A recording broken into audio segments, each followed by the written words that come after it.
Hello, everybody. Welcome to the stream here on Friday night. Hope you all are having a great weekend. I'm going to start this stream off a little different. I don't know if all of you are aware of this, but the Dead by Daylight developers put out an developer update for April 2019. Don't know how frequently these are going to come, but they certainly are welcome considering we haven't had a lot of the typical weekly dev streams that we were used to in the past. I know that they had changed their format and tried to go like every other week, but now they haven't even been giving us dev streams that often. So while it has seemed like at times they've gone radio silent, they have had blog posts about things that were, a little wordy to explain about matchmaking changes and emblem changes and things like that. So I could see why those were better suited for blog posts, but it seemed like they had gone radio silent for a while. But today they put out this statement to assuage all of our fears about what was going on with the game, to let us know that they are indeed working hard behind the scenes, and they gave us an idea of what they are working on and when we can see it. So a lot of these changes are going to come through in the mid-chapter patch. I don't know if they're going to have a PTB for the mid-chapter patch. Say what you will about behavior over the last year, but you can't call them late for dinner. Everything that they have put out has been like clockwork. When they said it was going to come out, it came out. All the chapter releases, all the mid-chapter patches came out.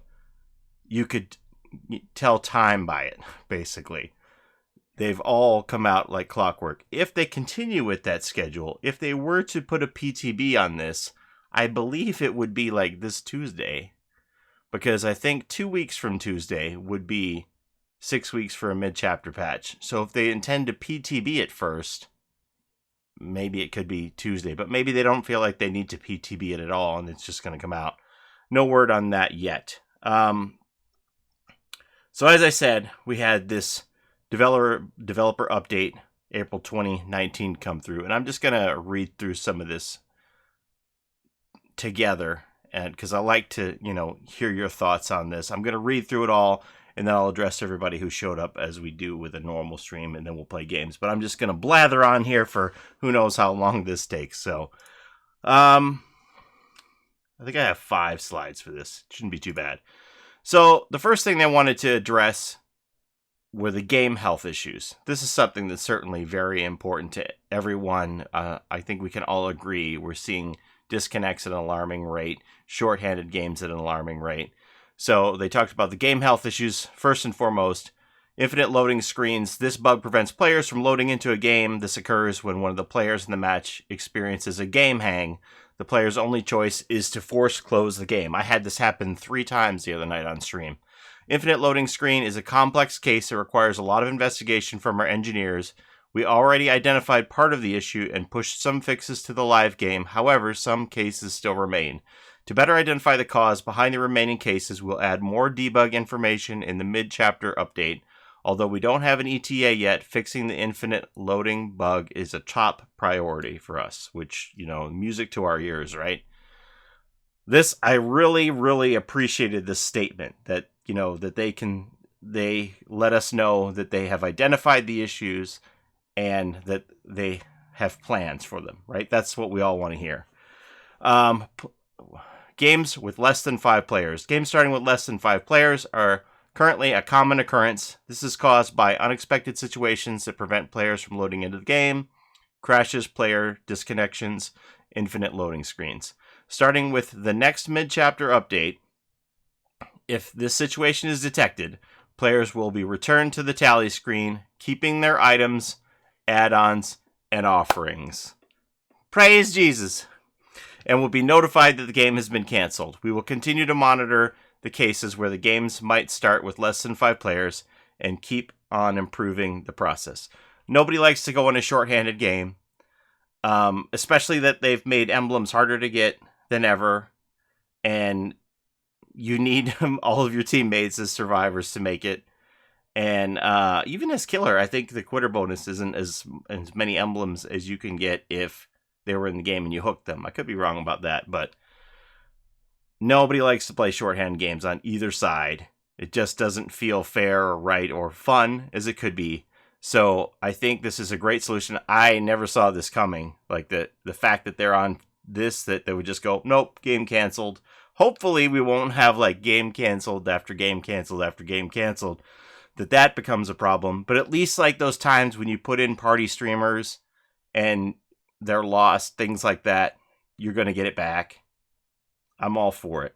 Bring it on. All right, that's slide number 1. Slide number 2, the matchmaking. A lot of you are aware that we've been periodically testing a new matchmaking algorithm for the last couple of months. Following multiple tests, our data showed that the ping time was generally improved, but to the detriment of longer wait times and larger rank disparity. We have thus decided to revert to the previous system. For an asymmetrical game, there's no out-of-the-box solutions when it comes to matchmaking, so we went back to the drawing board and started to rework the system based on our findings. In the last couple of weeks, we've been completely re-implementing the algorithm. As of this week, we have started doing short tests to see how it performs on the live environment, and we'll keep you updated on the results soon. I don't have a lot to say about this. I didn't really have a problem with either matchmaking thing. So I know a lot of people were like, why did you go back? And a lot of people were like, yes, I'm so glad you went back. The new system was really bad. So nobody can seem to agree on which matchmaking system was better for them. I personally didn't care about either one. It was strange, and it still is strange to play with people from Peru or Japan or China, but it hasn't been unbearable for me. Okay, moving on from that. Emblems, ranking, and pips. As part of the 2.6.0 update, we made some changes to the emblem system to have a player's rank more accurately reflect their skill level. The player's feedback was divided on this adjustment to the emblem system. We launched a hotfix patch. See the notes this week, and we will continue to monitor the community feedback on emblems, ranking, and pips. So they made it really difficult for survivors to pip. There was like a lot to do to get a pip. I had games where I scored 27,000 points in game and I didn't pip. And basically what happened was it was a slow, gradual slide down for me from rank 1, where usually I would get rank 1 like in 3 days because I just play so much and get carried and was pip every game. So they made it more difficult for red ranks to maintain their rank. And then I would slowly either lose a pip or get a safety pip. I wouldn't be able to pip up, and it would slowly go down into purple, and I even went into green briefly and came back up. So they eased that for Survivor, eased the requirements a bit. It's still more difficult than it was to get pips, but they eased it a bit. And for Killer, they didn't make any changes yet. I don't know if there's going to be a second wave where they're going to make adjustments and change the killer scoring too, because it's kind of strange for some killers where if you destroy the people too quickly, you don't pip, and I don't understand that, because it seems like if you are wrecking teams and not pipping, like, aren't those the people you should be separated from and move up in the ranks, but you aren't rewarded with a pip? But at this point, I don't really care about rank anyway, because there are no rewards for it. We do have this Game On Challenge thing where emblems are certainly important to acquire if you want to move up on leaderboards, so that's important. But at this point, rank doesn't mean anything. You don't get extra blood points for it. You don't get any reward for hitting rank 1 every season. So it's purely psychological for anyone who thinks that they need the entity to tell them if they had fun. It's funny because I used to have people that I played with who would say, they would die, but they would say, but I pipped, so I had fun. So now they live and they don't pip, and they're like, but I didn't pip, so I didn't have fun? I don't know. Like, to me, you have to make your own fun and decide what is fun to you. Personally, if I save somebody and they escape, that's enough for me. If I escape, that's enough for me to say that I had fun in the game as a survivor. If I kill all 4 people in the match, I don't care if the entity thinks that was a good job or not. I use my own brain to think about whether or not I had a good game. So I don't need the entity's approval as to whether I had fun or not. Anyway, moving on. That's that with the emblem. Slide number 3. So then the next part that they went into were upcoming updates that we're going to see. So as they announced at the Games Awards, back in December 2018, we announced that we will be bringing dedicated servers to Dead by Daylight by summer 2019. We are currently testing the dedicated servers internally. That's pretty exciting. I wasn't sure that they'd be this far on that. So I'm very glad to hear that. Migrating to dedicated servers is a process that will roll out over time, first on the PTB and then to a segmented percentage of the population on the live environment. That's crazy. I want to see how that works. This gradual rollout will allow our team to gather data and feedback to ensure the smoothest transition. The first public test should happen in the next few weeks. That's crazy, you guys. It's some part of the population playing will be on dedicated servers, and we can maybe actually see what that feels like and what the future could hold. That gets me really excited. When they said late summer, I thought, okay, that could mean into September. It could be a long wait before we see any of this, and it still may be a long wait.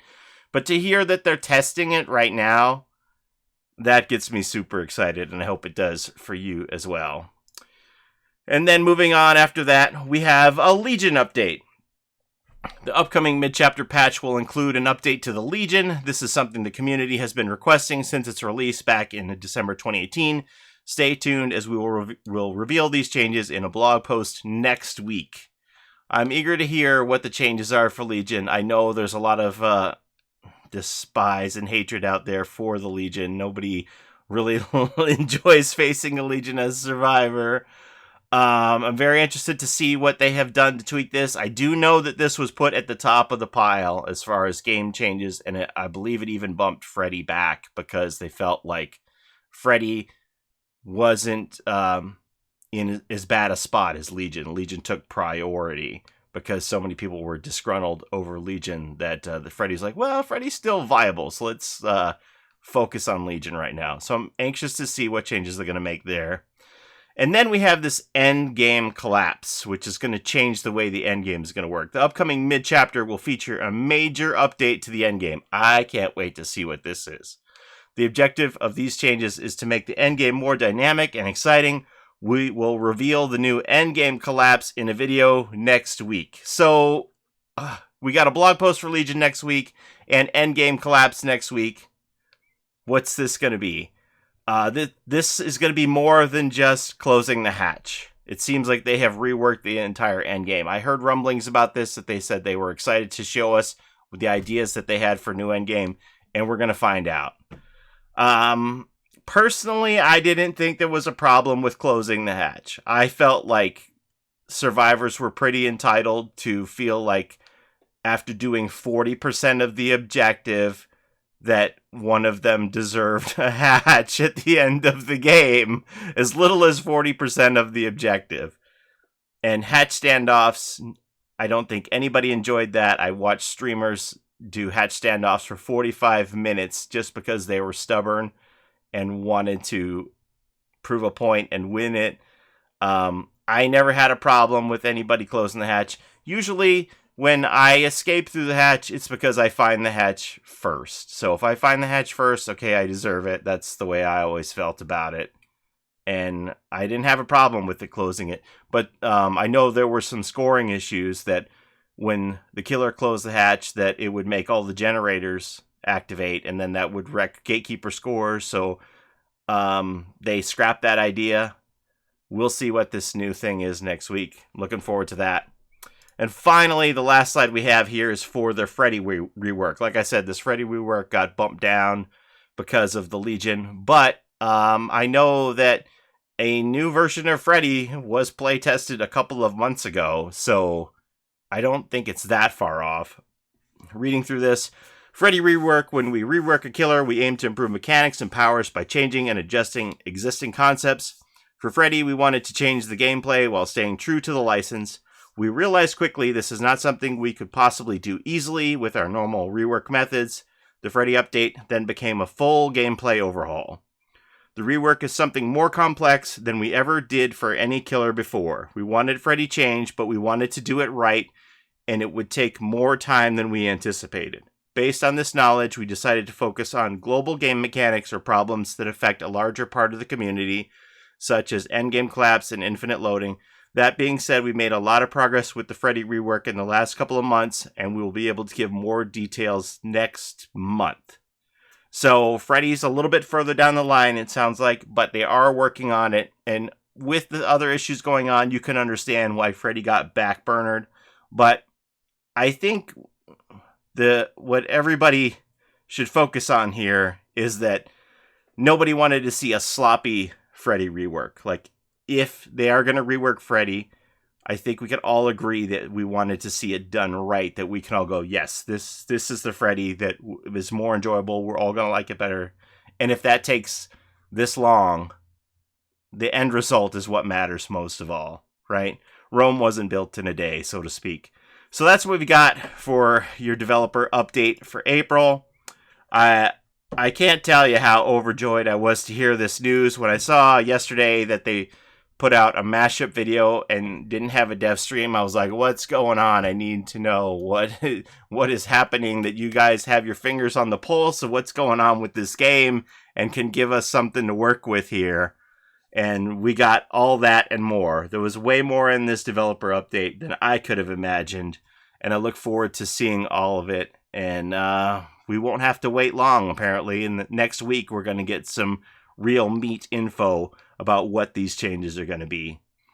So that's the way I wanted to start this stream, and now we'll carry on to your normal programming. Thanks for hanging out and watching this bit for me. I'm probably going to clip this and just make it into a separate video on its own.